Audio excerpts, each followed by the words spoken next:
The road to WrestleMania is already written, and you have to look at the story that is being shown and told today on Tap Out Talk. Let's get in.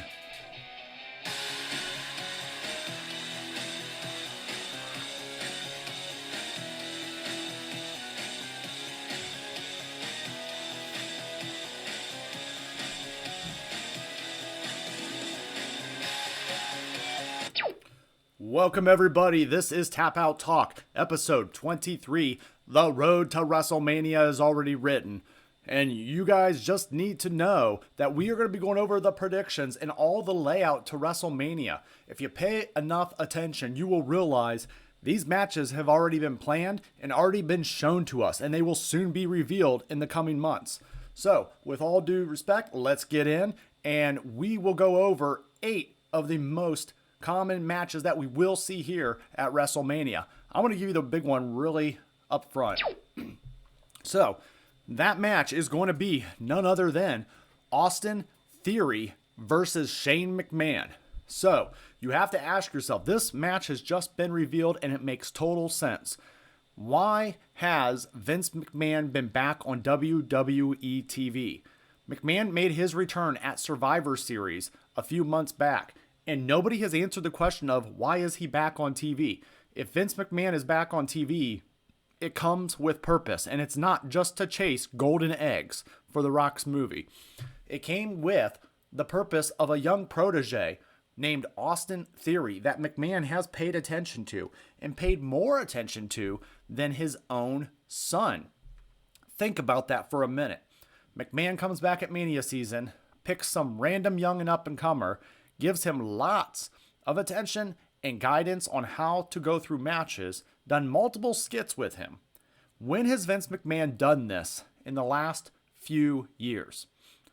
All of a sudden, it became very clear at Royal Rumble when we get Shane McMahon, the return of the prodigal son of the McMahon Empire, Shane O'Mac back at Royal Rumble, and even made it to the Final Four because they want people talking about Shane McMahon. They have not connected the dots yet, and that's what I'm doing for you today is I'm connecting these dots. Now, as of today, reports are coming out that Shane McMahon is gone from the WWE. There's been some leaked reports that he was egotistical backstage, and he changed the creative direction of the Royal Rumble. Dave Meltzer of the Wrestling Observer broke this report today. I want you guys to say, let's not fall for this story yet. I see people online busting out all kinds of memes. Shane McMahon is all elite. That's never happening. Okay? All of this other stuff. Once McMahon, always a McMahon. Okay? And this could be one of the biggest swerves, and I applaud the WWE for using the community to give us an old school shock moment for Mania. Okay? So before you jump to conclusions and we say, oh, Shane McMahon is gone, that's going to be an awful lot for him to truly leave. I feel Shane McMahon versus Austin Theory is going to be your next WrestleMania Shane O'Mac match. And I feel like this is going to be a great pairing because you're going to have dad's protege events versus the son that was never truly accepted. And you're going to have all kinds of McMahon stories kicking into this Mania season like the WWE does so well. So this is my first thing that I'm seeing is this matchup most likely will happen at WrestleMania. Let's get into our second matchup. This one goes without saying. The WWE cannot refuse Flair versus Rousey. Okay? Now, what that means is last time these ladies locked up in a WrestleMania scenario was the main event of WrestleMania where it was Flair versus Rousey, and then Becky Lynch got added into this and won the title due to her popularity. The sad reality is Raw simply isn't the A show anymore, and the WWE is more inclined to put the biggest stars on SmackDown. SmackDown and Fox, they want name recognition for their show. So, we don't know who the babyface of this program is going to be, because right now it's anybody's guess. Ronda's coming back, especially as a heel. Charlotte is already a heel. But the reality is, I feel like it could steer it towards Charlotte being Team WWE Universe. So what I'm seeing here is The WWE can just not refuse the idea of Rousey versus Flair. You guys have to remember, this is WrestleMania season, and with that comes star power, name recognition. The Flair name is historically one of the greatest names in professional wrestling history. The Rousey name is known, like her or hate her, one of the best known names in UFC, MMA history. She's the first ever female women's UFC champion. So you combine Flair with Rousey, and what that smells is of money, and it smells as of cash for ESPN to give you coverage for your WrestleMania event live from Dallas. So what that's going to do is that's going to give WrestleMania its name recognition, and that potentially could be your main event for night one on the grandest stage of them all on Saturday night, night one of WrestleMania. So that's why this match will happen at WrestleMania. Becky Lynch versus Bianca Belair will be your other feature women's championship match. The one upside of Rousey getting paired up with Flair is that it leaves Lynch wide open for a match against the EST. And she is the only woman on Raw, on that whole roster really, that's positioned to be a legitimate threat lately with a win over Lynch. And it gives her a chance to redeem what happened back at SummerSlam. This story has been brewing since SummerSlam and since Becky Lynch's return. If you go back 1 year ago, Bianca Belair won the WWE title in the main event of night one. And I did not agree with the choice at the time, even though the talent did a very good job of putting her over. I felt she was a little green and not quite there yet. And I felt like I said, give her a nice lengthy title run. But my question to her was, she can do great with the Baileys and the Sashas of the world, but what happens when she gets an opponent that she has to try to carry? We've seen this scenario play out recently at the Royal Rumble with Becky Lynch and Doudrop. Okay, clearly Becky tried to carry that match the best it could be, but even then, Doudrop was a rough opponent to try to work with. But we have seen Becky carry talent that's not, as high level as Liv Morgan. Right now, Becky's running through the gauntlet. She came back at SummerSlam, challenged the rookie, and squashed her in a match in 30 seconds. Bianca has been chasing this title ever since. And now, this could be the Becky versus Bianca moment that we need to see in the payoff at SummerSlam.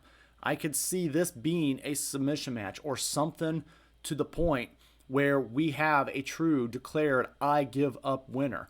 And don't be surprised if this possibly could be Bianca's moment, or the WWE could just pull a swerve on us and just go with Becky and keep the title strong through the year. So that's going to be your WrestleMania match, is Becky Lynch versus Bianca Belair. Let's get to our next one. And our next one is going to be the matchup that all the fans will want to see in the WWE universe, and name recognition of two guys that potentially could steal the show. That is none other than the phenomenal AJ Styles and Edge. It's a great matchup for both men, and we've talked about it publicly.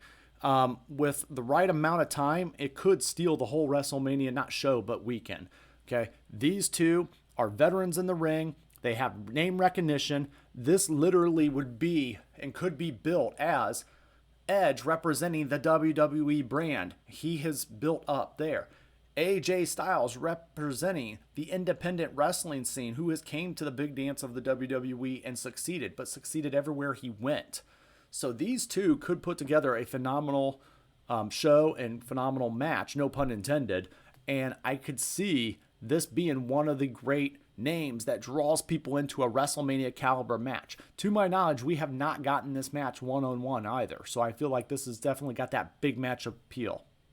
Let's go to our next one. Before we do that, I just want to say thank you guys for all the support that you give me here on the channel.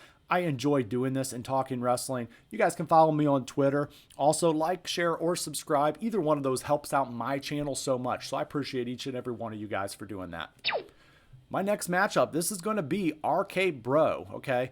It's been a great time, but this is always what the team was leading towards. When these guys paired up, RK Bro, Matt Riddle, and Randy Orton, you knew this was not a bona fide tag team. they were trying to do, and I've been critical, they were trying to do The Rock and Mankind, but in 2021, 2022 edition, right? They were trying to do the Rock and Sock connection thing with the goofy kind of character in Matt Riddle and Randy Orton being the serious wrestler. And these guys eventually have gelled and pulled it off together. But every time I see it, I just think, that Randy's kind of wasting his time, and it's got to be building towards something, right? Matt Riddle, love him or hate him. To me, I don't really get into his character too much, but there are people and he has a following, right? So basically what I see here is this matchup will happen. Randy will eventually flip. And as we know, the Viper is capable of, will go right towards it. It feels like the first step towards the match was taken when they lost the tag team titles to American Alpha. So I feel like these two eventually will break apart, and this will be a Mania buildup. So again, this has been in front of our faces the whole time. When they put these guys together months ago, we all said, okay, what are they doing? Why are they doing it? But remember, they do it with purpose. And so that is definitely one of the things that I want to point out is this will be one of your Mania matches. All right, our next Mania match, Bobby Lashley versus Drew McIntyre for the WWE Championship. So let's run this one back. Bobby Lashley is once again WWE Champion after the Royal Rumble, but he has no real top challengers. Rollins, I will get to in a moment. But meanwhile, McIntyre is stuck to recapture his success from 2020, but he keeps coming up short, mostly notably in the closing moments of last night's Rumble. So how about instead giving him time to kill with a Happy Corbin and Madcap Moss matchup, and you send him back to Raw, let's say as part of a trade, resulting in E going back to SmackDown. Okay, so Big E goes to SmackDown. You have to take one more shot at this old rivalry. These guys have history. They are the proverbial yin to each other's yang.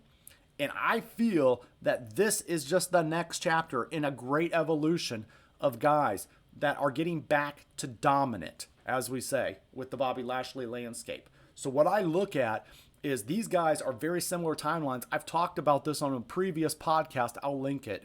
But basically what it means is these guys had moderate success in the WWE, left and reinvented themselves in the indie scenes in the MMA world, and then came back.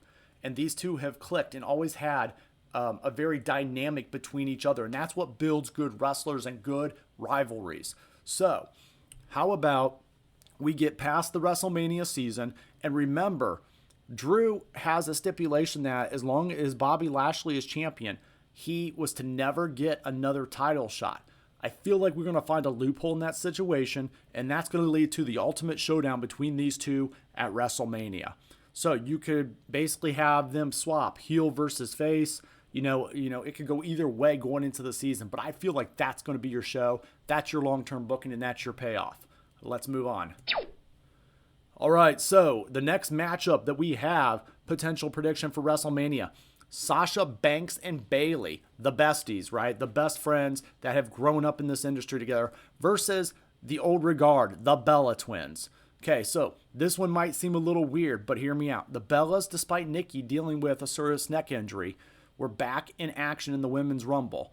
Nearly every time they talk about another WWE run, they discuss the need to win the WWE Women's Tag Team Championship, something the WWE is doing virtually nothing with on Raw. I can't even remember the last time I've seen those titles. If the WWE has them win the gold in the next couple months, they could get paired up with the inaugural champions, Banks and Bayley. Sure, Banks and Bayley still kind of hate each other, but that can be brought back. These two have history. They have been friends. They have been enemies. And they've always been connected, and that's the key.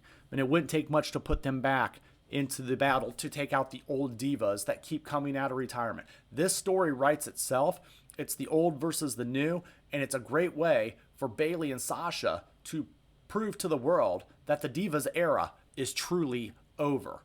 So that's how we get a WrestleMania matchup for the WWE Women's Tag Team Championships, and that's how we get closure on a good fight that's WrestleMania worthy. Let's go to our final matchup. And that final matchup is WrestleMania and a triple threat match. WrestleMania, for some reason, loves its triple threat matches. So, remember how I just said Reigns and Lesnar were gearing up for their third WrestleMania match in the last 7 years? Think about that. Reigns and Lesnar have been in the WrestleMania match together in the last 7 years. Well, here's a way to fix that. The sad truth is there's not much of a hook for another Reigns versus Lesnar bout except for Paul Heyman. That's the main key. We've seen it twice on this stage before, with the second time being kind of rough, and Lesnar infamously chucked the Universal title at Vince McMahon in the gorilla position after the show was over. The argument can't even be made that the Tribal Chief versus a babyface Brock is new because we just saw that in October. But then there's Rollins, who not only played his role as a chaotic wildcard perfectly in the build-up with the match with Reigns to open the Rumble, which is one of the best matches I've seen recently from a psychology and storyline on WWE TV, but has been getting the best reception from the crowd since his first Universal Championship run. Plus, there's something so wonderful and poetic about Reigns versus Lesnar saga ending and bringing back in the third main event, basically, and he can be the man that actually, if you remember back to WrestleMania 31, it was Reigns versus Lesnar, and Rollins actually cashed in his Money in the Bank briefcase to make this a triple threat match mid-match. So I say they run that back. It's another WrestleMania triple threat main event, yes, but last year's match delivered, and it makes a narrative and makes sense that the WWE can legitimately say that they're giving the fans something relatively new with familiar tie-ins. This definitely has main event caliber worthy material. We've seen Roman and Brock. We've seen Roman and Rollins. These guys all have history dating back to WrestleMania 31, and now it's time to close the book on this triple threat rivalry and the dynamic between these three guys. Guys, that's everything I have for us today, and that is our WrestleMania that has already been written. As you guys mentioned in the beginning, if you noticed how the WWE has been linking these things for probably the last few years, they are going back in the time machine to actually dip in to some past history like the Shield and the WrestleMania 31 main event with these guys. They are using a lot of history to build their future, and they've planted those seeds, and we have not seen that, and it hasn't become clear since the Royal Rumble, much like the Shane McMahon Austin Theory concept. I will admit, I did not see that until Shane McMahon came back. So guys, as always, I just want to say thank you for watching. Like, share, subscribe, and it's not goodbye around here. It's just game over.